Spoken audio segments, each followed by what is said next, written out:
मुस्लिम लड़का और ईसाई लड़की की मोहब्बत का अजीब वाकया। अमेरिका में एक मुसलमान नौजवान दफ्तर में काम करता था।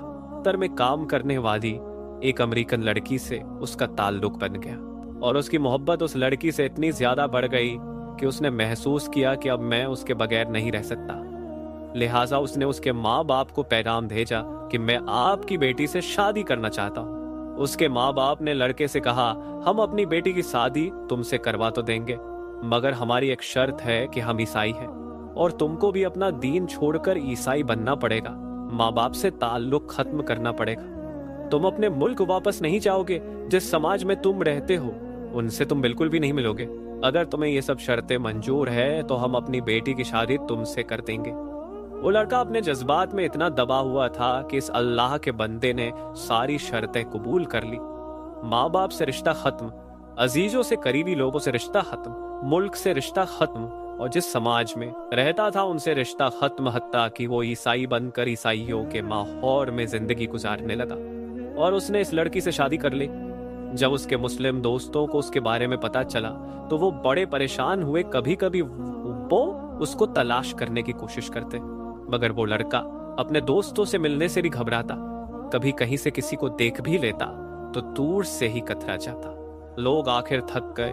किसी ने कहा कि इसके दिल पर मुहर लग गई है, तो किसी ने कहा यह इस्लाम से फिर गया है, किसी ने कहा इसने जहन्नम खरीद ली, किसी ने कहा इसने बड़ा महंगा सौदा कर लिया है।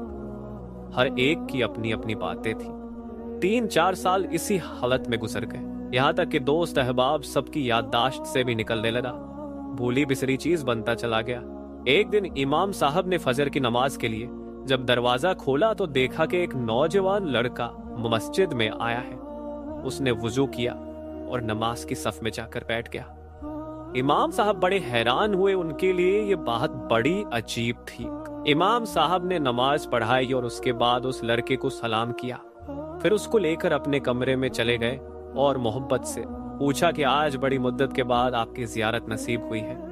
उस वक्त उस लड़के ने अपनी हालत बताई कि मैंने उस लड़की की मोहब्बत में अपना सब कुछ कुर्बान कर दिया। बहुत कुछ मैंने अपना जाया कर दिया, लेकिन जिस घर में मैं रहता था उस घर में अल्लाह का कुरान रखा होता था। मैं जब कभी आता जाता और उस पर मेरी नजर पड़ती तो मैं अपने दिल में सोचता कि ये मेरे मौला का कलाम है, ये मेरे अल्लाह का कुरान है और मेरे घर में मौजूद है। मैं अपने नफ्स को मलामत करता। अमाल तो मेरे बुरे थे, लेकिन दिल मुझे कहा करता नहीं जिसका मैंने कलीमा पढ़ा। मैं उससे मोहब्बत करता हूँ, उसकी निशानी मैंने अपने घर में रखी है। इसी तरह कई साल गुजर गए। एक दिन मैं आया और आदत के मुताबिक वहां से गुजरते हुए मैंने उस जगह पर नजर डाली। मुझे कुरान नजर नहीं आया तो मैंने अपनी बीवी से पूछा कि यहाँ एक किताब हुआ करती थी, वो कहाँ है? तो उसने कहा मैंने घर की सफाई की थी, उसमें गैर जरूरी चीजों को फेंक दिया है। उसने कहा उस किताब को फेंक दिया है। ये सुनकर मैं वहां से वापस गया और कूड़ा फेंकने की जगह से उस किताब को उठाकर ले आया। जब लड़की ने देखा कि ये बहुत ज्यादा इस किताब का एहसास कर रहा है तो वो भी सोचने लगी कि आखिर वजह क्या है। तो लड़की ने पूछा, आखिर तुम इस किताब की इतनी फिक्र क्यों कर रहे हो?